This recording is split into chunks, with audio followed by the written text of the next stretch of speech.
আমরা অ্যালকেনের হ্যালোজিনেশনের মেকানিজম পড়েছি। Free radical মেথডে কিভাবে অ্যালকেনের হ্যালোজিনেশন হতে পারে।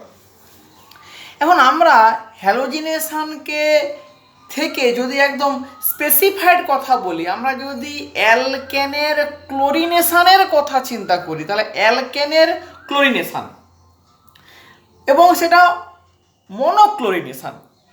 কারণ অ্যালকেনের মনোক্লোরিনেশন, ধর এরকম একটা অ্যালকেন আছে প্রোপেন CH3 CH2 CH3, আমি Cl2H নিউ দেওয়া হলো।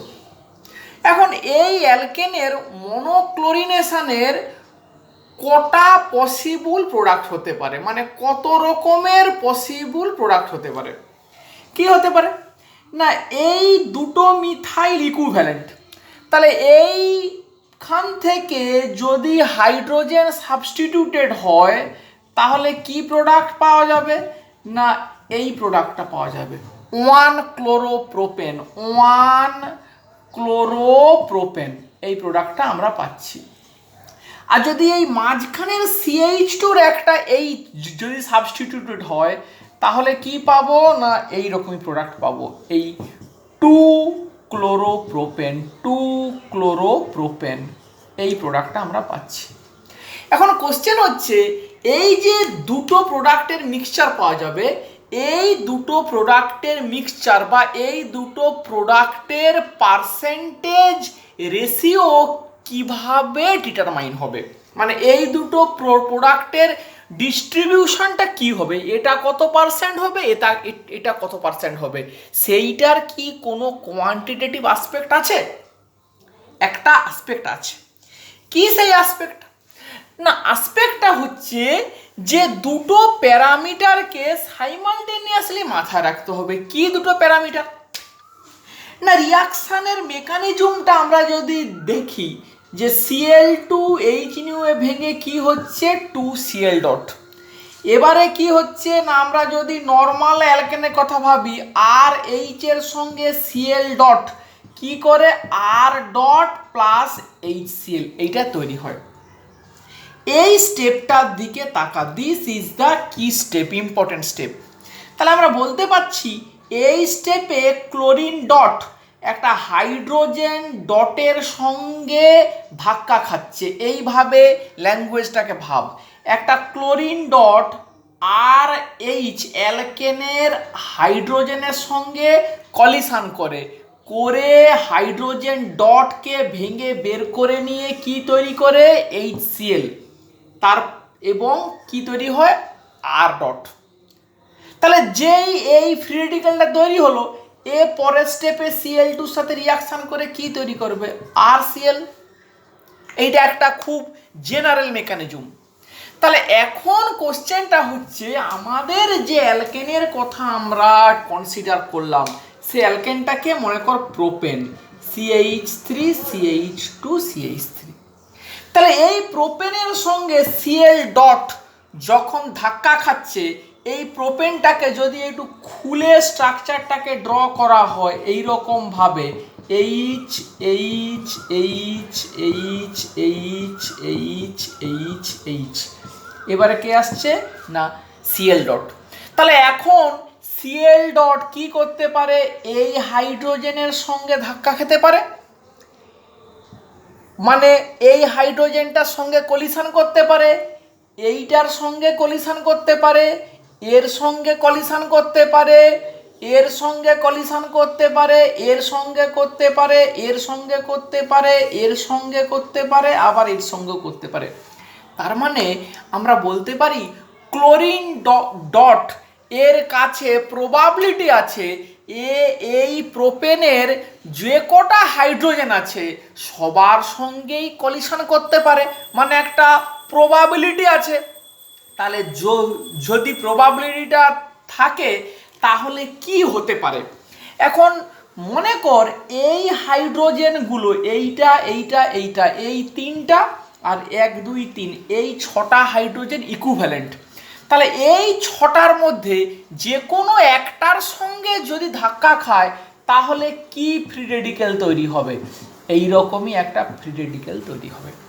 তাহলে এই ছটা মানে এই তিন থেকে এই ছটার মধ্যে যে কোনো একটার সঙ্গে যদি সিএল ডট ধাক্কা খায় তাহলে আমার কি তৈরি হবে, এই ফ্রি রেডিক্যালটা।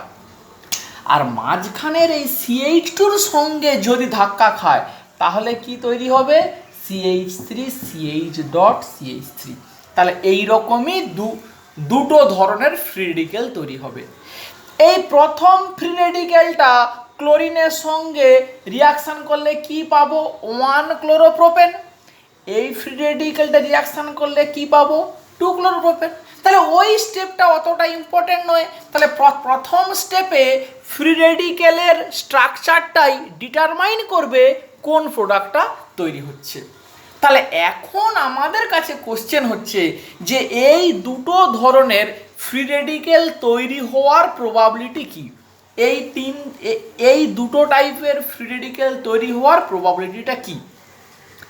এখন এইটার প্রবাবিলিটি কনসিডার করতে গেলে দুটো থিওরির কথা মাথায় রাখতে হবে। কি থিওরি না, থিওরিগুলো হচ্ছে যে এই হাইড্রোজেনগুলোকে, এই মিথাইল হাইড্রোজেন, এই হাইড্রোজেনগুলোকে বলতে পারি প্রাইমারি হাইড্রোজেন 1 ডিগ্রি, আর মাঝখানেরটাকে কি বলবো 2 ডিগ্রি হাইড্রোজেন। একটু মুছে দিয়ে পরিষ্কার করে আবার আমরা লিখি। তাহলে কি কথা আমরা বলতে চাচ্ছি না, প্রোপেনের ক্ষেত্রে CH3 CH2 CH3, এই মিথাইলের হাইড্রোজেনগুলো 1 ডিগ্রি হাইড্রোজেন বা প্রাইমারি, এবং এটা হচ্ছে 2 ডিগ্রি হাইড্রোজেন বা হচ্ছে সেকেন্ডারি হাইড্রোজেন, এটাও প্রাইমারি। তাহলে প্রাইমারি হাইড্রোজেন কটা আছে, 3 3 6টা। সেকেন্ডারি হাইড্রোজেন কটা আছে, 2টো।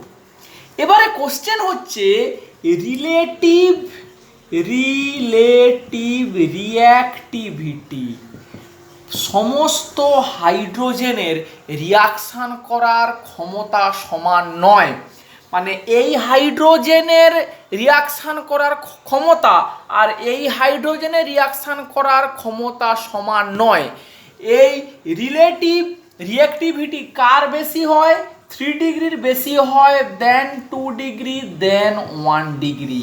3 degree greater than 2 degree greater than 1 degree. এইটা কি না, relative rate of reactivity of tertiary is to secondary is to primary. তাহলে এইটা কি গেল না, রিলেটিভ রেট অফ রিঅ্যাক্টিভিটি। তাহলে এইটা একটা ফ্যাক্টর।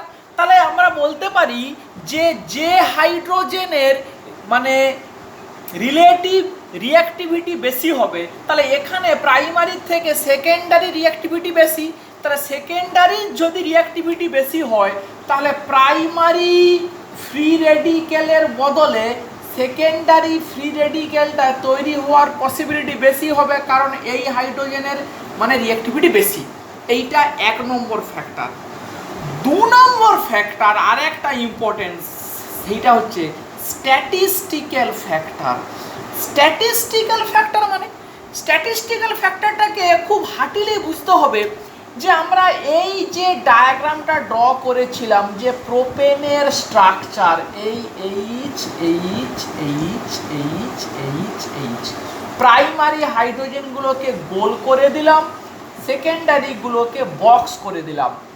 সিএল ডট কি করছে না, এই মলিকুলটার সাথে কলিশন করতে যাচ্ছে। কলিশন করে অ্যাকচুয়ালি কার সঙ্গে কলিশন করবে না, হাইড্রোজেন অ্যাটমের ক্ষেত্রে কলিশন করবে। এখন এদের রিঅ্যাক্টিভিটি একটা ফ্যাক্টর। এবারে ক্লোরিন ডটটা যখন এর উপরে গিয়ে পড়ে কলিশন করতে চাইবে, প্রবাবিলিটি কি দেখতে পাবে, সে দেখতে পাচ্ছে যে তার মানে এই হাইড্রোজেনের উপরে ধাক্কা খেতে পারে, এর উপরেও ধাক্কা খেতে পারে, এর উপরেও ধাক্কা খেতে পারে, এটার উপরে ধাক্কা, এর উপরে ধাক্কা, এর উপরে ধাক্কা। তাহলে 6টা প্রাইমারি হাইড্রোজেনের উপরে ধাক্কা যদি খায় তাহলে 6 বার ধাক্কা খেতে পারে। আর সেকেন্ডারি কটা আছে, 2টো। তাহলে স্ট্যাটিস্টিক্স বলছে বা প্রবাবিলিটি বলছে যে যখন ক্লোরিন ডট প্রোপেন মলিকুলের হাইড্রোজেনগুলোর সঙ্গে ধাক্কা খাবে তখন 6 বার প্রাইমারি হাইড্রোজেনের সঙ্গে ধাক্কা খেতে পারে এবং দুবার সেকেন্ডারি হাইড্রোজেনের ক্ষেত্রে ধাক্কা খেতে পারে। তাহলে প্রাইমারি হাইড্রোজেনের ক্ষেত্রে মানে ধাক্কা খাওয়ার প্রবাবিলিটি হচ্ছে 6, সেকেন্ডারির ক্ষেত্রে 2। তাহলে প্রাইমারি হাইড্রোজেনের ধাক্কা খাওয়ার প্রবাবিলিটি সেকেন্ডারির থেকে 3 গুণ বেশি। তাহলে প্রাইমারি সঙ্গে ধাক্কা খেলে প্রাইমারি ফ্রি রেডিক্যালটা তৈরি হবে, সেকেন্ডারির সঙ্গে ধাক্কা খেলে সেকেন্ডারি ফ্রি রেডিক্যালটা তৈরি হবে। তাহলে ধাক্কা খাওয়ার যে মানে প্রবাবিলিটি যেখানে বেশি সেই ফ্রি রেডিক্যালটা বেশি তৈরি হবে। তাহলে এখানে স্ট্যাটিস্টিক্যাল ফ্যাক্টর কি বলছে, যেহেতু 6টা প্রাইমারি হাইড্রোজেন আছে তাহলে প্রাইমারির সঙ্গে ধাক্কা খাওয়ার প্রবাবিলিটিটা বেশি, তাহলে প্রাইমারি ফ্রি রেডিক্যাল তৈরি হওয়ার চান্সটা বেশি আর সেকেন্ডারিটা কম। তাহলে এই দুটো ফ্যাক্টরকে কম্বাইন করতে হবে, এই দুটো ফ্যাক্টরকে কম্বাইন করলেই আমরা পাবো এই দুটো ফ্রি রেডিক্যাল বা তাদের করেসপন্ডিং প্রোডাক্ট ডিস্ট্রিবিউশনের রেশিও। এখন এইটা গেল গিয়ে মোটামুটি একটা থিওরিটিক্যাল বক্তব্য। তাহলে এইবারে যদি একটা মানে এই যে মানে রিলেটিভ রেট, এই রেটটা দিয়ে দিতে হবে, মানে it should be supplied at certain temperature. Say for 300 degree centigrade টেম্পারেচারে relative rate of primary is to rate of secondary is to rate of tertiary।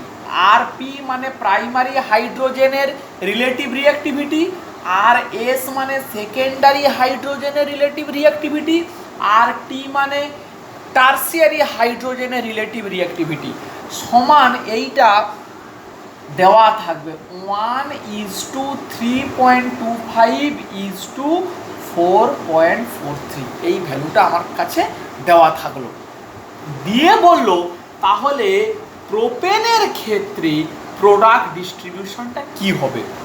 তখন প্রোপেনের ক্ষেত্রে প্রোডাক্ট ডিস্ট্রিবিউশনটা এরকমই হবে যে 1 ক্লোরোপ্রোপেন বাই 2 ক্লোরোপ্রোপেন, এই দুটো প্রোডাক্টের রেশিও কি হবে 1 ক্লোরো বাই 2 ক্লোরো হবে রিলেটিভ রিঅ্যাক্টিভিটি অফ প্রাইমারি। কারণ 1 ক্লোরো প্রোডাক্টটা পাওয়া যাবে কোত্থেকে, প্রাইমারি হাইড্রোজেন সাবস্টিটিউট হলে। তাহলে রিলেটিভ রেট অফ প্রাইমারি হাইড্রোজেনের reactivity into number of 1 degree hydrogen by 2 ক্লোরোটা কোত্থেকে পাবো না, সেকেন্ডারি হাইড্রোজেনের relative reactivity Rs is into number of 2 degree hydrogen সমান এটাকে বসিয়ে দে। এটার মানে relative reactivity 1, number of primary hydrogen কটা 6টা, আর এখানে কত রিলেটিভ রিঅ্যাক্টিভিটি কত 3.25, আর নাম্বার অফ হাইড্রোজেন কটা হচ্ছে 2। তাহলে কি এলো 6/6.5, এইটা এলো 1 ক্লোরো বাই 2 ক্লোরোর রেশিও। এবারে পার্সেন্টেজ অফ 1 ক্লোরোপ্রোপেন কি হবে না 100 ইন্টু 6/6 প্লাস 6.5, এইটা 100 ইন্টু 6 কারণ এটা 6 আর কত মোট 6 আর 6.5, এইটাকে করলে যা হবে তাই, এইটাকে করলে পাবি হচ্ছে গিয়ে সমান 48%। আর পার্সেন্টেজ অফ 2 ক্লোরোপ্রোপেন সমান কি আসবে 100 ইন্টু 6.5 বাই 6 প্লাস 6.5 সমান এইটা করলে আসবে 52%। তাহলে 1 ক্লোরো আর 2 ক্লোরোর রিলেটিভ করলে কত পেলাম না, আমরা পেলাম একটা হচ্ছে 48%, অন্যটা হচ্ছে 52%। তাহলে কি এলো না relative reactivity into number of that hydrogen, কটা হাইড্রোজেন আছে। বেশ, এইটার পরে যদি আর একটা ওরকমই আমরা যদি প্রবলেমের কথা যে যে মানে ডিসকাশন করি, ধর বললো যে আইসোবিউটেনের প্রোডাক্ট ডিস্ট্রিবিউশন কি হবে। এই মলিকুলটা হচ্ছে আইসোবিউটেন, ভালো করে দেখ, আইসোবিউটেন। তাহলে আইসোবিউটেনের কি এই তিনটে মিথাইল ইকুইভ্যালেন্ট, তাহলে ক্লোরিনেশন করলে কি হবে, তাহলে ওই তিনটের থেকে মানে কটা আছে না 9 প্রাইমারি হাইড্রোজেন আর একটা কি আছে টারসিয়ারি হাইড্রোজেন, ঠিক কি না? 3 3 6 3 9টা। তাহলে কি প্রোডাক্ট পেতে পারি, CH3C CH3CH CH2Cl, এইটা একটা প্রোডাক্ট। এইটা আসবে কোত্থেকে না বাই সাবস্টিটিউটিং প্রাইমারি হাইড্রোজেন। আর এইটা আর একটা প্রোডাক্ট পেতে পারি, এইটা হচ্ছে বাই সাবস্টিটিউটিং টারসিয়ারি হাইড্রোজেন।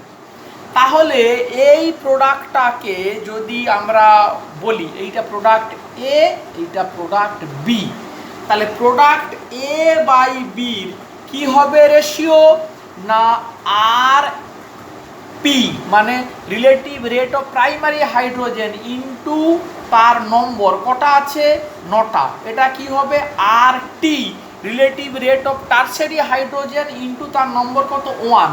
আচ্ছা, mind that this reaction should be done at 300 degree centigrade, কারণ এই রিলেটিভ রেট যে ভ্যালুটা দেওয়া আছে ওটা 300 ডিগ্রিতে, টেম্পারেচার চেঞ্জ করলে ওই ভ্যালুগুলো চেঞ্জ হবে। তাহলে এইটার রিলেটিভ রেট 1 ইন্টু 9, এইটা কত 4.43 ইন্টু 1, তাহলে 9/4.43, 9/4.43। তাহলে প্রোডাক্ট এর ডিস্ট্রিবিউশন কত হবে 100 ইন্টু 9/9 প্লাস 4.43, এইটা করলে আসে 67.66%। প্রোডাক্ট বি কত আসবে 100 ইন্টু 4.43/9 প্লাস 4.43 সমান 32.33%। এইটা হলো গিয়ে প্রোডাক্ট ডিস্ট্রিবিউশন। বেশ, এইটা যদি বুঝতে পারিস তাহলে এরপরে পিডিএফে দেখবি একটা হোমওয়ার্ক দেওয়া আছে, সেই হোমওয়ার্কটা করে পাঠাবি। নর্মাল বিউটেনের রুম টেম্পারেচারে রিলেটিভ রিঅ্যাক্টিভিটি দেওয়া আছে প্রাইমারি সেকেন্ডারি টারসিয়ারির, সেখানে কটা প্রোডাক্ট হতে পারে, সেই প্রোডাক্ট ডিস্ট্রিবিউশনটা কি হতে পারে সেইটা করে একটু পাঠাবি। বেশ, তাহলে এইটা একটা পার্ট আমাদের গেল। আচ্ছা, এই পাঠের সঙ্গে আরেকটা জিনিস আমরা একটু পড়ে ফেলবো, যেটা আমাদের নেক্সট টপিকটা ডিসকাশনের জন্য খুব করে কাজে লাগবে। সেই টপিকটার নাম হচ্ছে Hammond postulate. Hammond postulate. Hammond পস্টুলেটের বক্তব্যটা কি না, হ্যামন্ড পস্টুলেটের বক্তব্যটা হচ্ছে এই ডেফিনেশনটা একটু মুখস্থ রাখতে হবে কি না, ট্রানজিশন স্টেটের ক্যারেক্টার কি, মানে ট্রানজিশন স্টেটের ক্যারেক্টারটা কি, মানেটা কি কি ট্রানজিশন স্টেটটা কোথায় আছে না, একটা রিঅ্যাক্ট্যান্ট আর একটা হচ্ছে গিয়ে প্রোডাক্ট। রিঅ্যাক্ট্যান্ট আর প্রোডাক্টের মাঝখানে কে আছে না টিএস, মানে when a reactant is converted to product is goes via the transition state. এখন কোশ্চেন হচ্ছে যে ট্রানজিশন স্টেটটা তাহলে রিঅ্যাক্ট্যান্ট আর প্রোডাক্টের মাঝামাঝি যদি হয় তাহলে এটার ক্যারেক্টারটা কেমন, মানে এটা কার মতো দেখতে, মানে কার প্রপার্টি এর মধ্যে লিড করবে। কোশ্চেনটা কি আর একটু ভালো করে বোঝাই, যে ট্রানজিশন স্টেটের মধ্যে রিঅ্যাক্ট্যান্টের প্রপার্টিটা প্রিডমিনেট হবে নাকি ট্রানজিশন স্টেটের মধ্যে প্রোডাক্টের প্রপার্টিটা প্রিডমিনেট করবে, সেইটা আমাদেরকে বুঝতে হবে। সেইটা বুঝে এর পরের একটা প্রবলেম আমাদের সলভ করতে হবে। কি সেই জিনিসটা না ধর আমরা যদি এক কথায় বলি, মানে হ্যামন্ড পস্টুলেটের বক্তব্যটা বলছে the transition state of a reaction resemble to either reactant or product which is energetically close. আবারও বলছি, the transition state of a reaction, একটা রিয়াকশানের ট্রানজিশন স্টেট রিজেম্বেল টু, মানে রিজেম্বেল মানে এর মতো বা ওর সদৃশ্য, কার সদৃশ্য?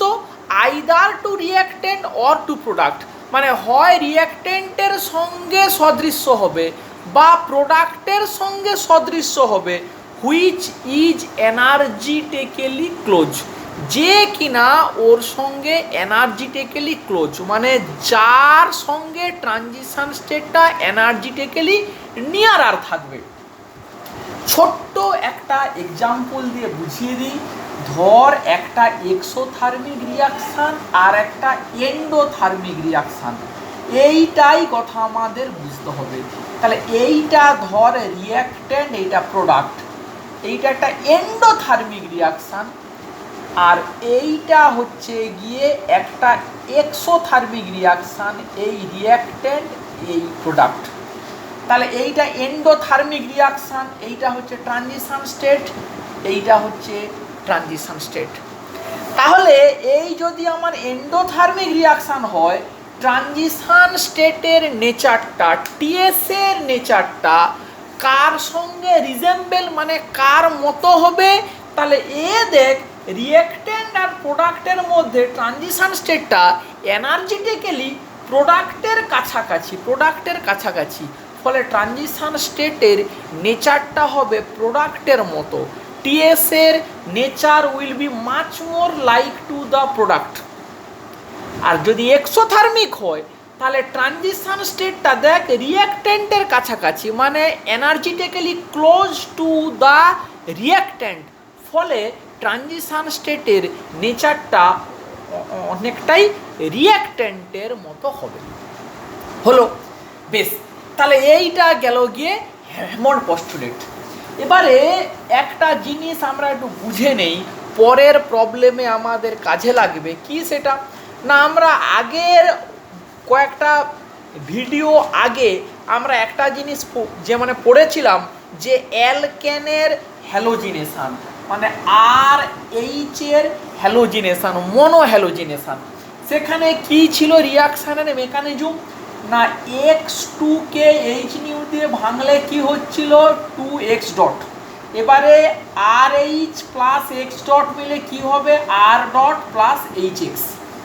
এই স্টেপটার কথাই ভাব, এই স্টেপটা, আর বাকি কোনো স্টেপের কথা আমরা ভাববো না। এখন ক্লোরিনেশন আর ব্রোমিনেশন তোরা অলরেডি খাতাতে এটা করেছিস, কিন্তু এই ভিডিওতে একটু দেখিয়ে দিচ্ছি, তাহলে পরের ক্ষেত্রে বুঝতে সুবিধা হবে। তাহলে যদি ক্লোরিনেশনের কথা বলি, RH প্লাস Cl ডট, তাহলে কি হচ্ছে R ডট প্লাস HCl। আর যদি ব্রোমিনেশনের কথা বলি, RH প্লাস Br ডট সমান হবে R ডট প্লাস HBr। তাহলে ক্লোরিনেশনের প্রথম স্টেপটার এনথালপি চেঞ্জ ডেল্টা এইচ কি হবে না, সিএইচ বন্ডকে ভাঙতে কতটা এনার্জি সাপ্লাই করতে হচ্ছে না, plus 416 kilo calorie per mole, এত kilojoule per mole energy has to be supplied. আর কতটা বেরোচ্ছে এই সেলে 428, সমান করলে কি হয় -12 কিলোজুল পার মোল। তাহলে এই রিয়াকশানটা কি হয়ে গেল এক্সোথার্মিক।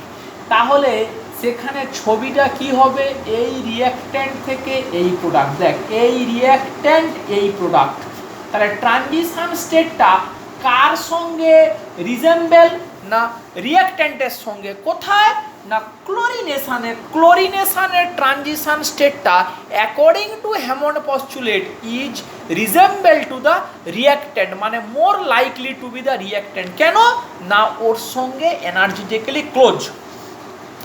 যদি ব্রোমিন সাবস্টিটিউশন করি, তখন দেখ ডেল্টা এইচ কি হবে, সিএইচ বন্ড সেম কত কত 416, আর এর জন্য কত বেরোচ্ছে 364 কার HBr।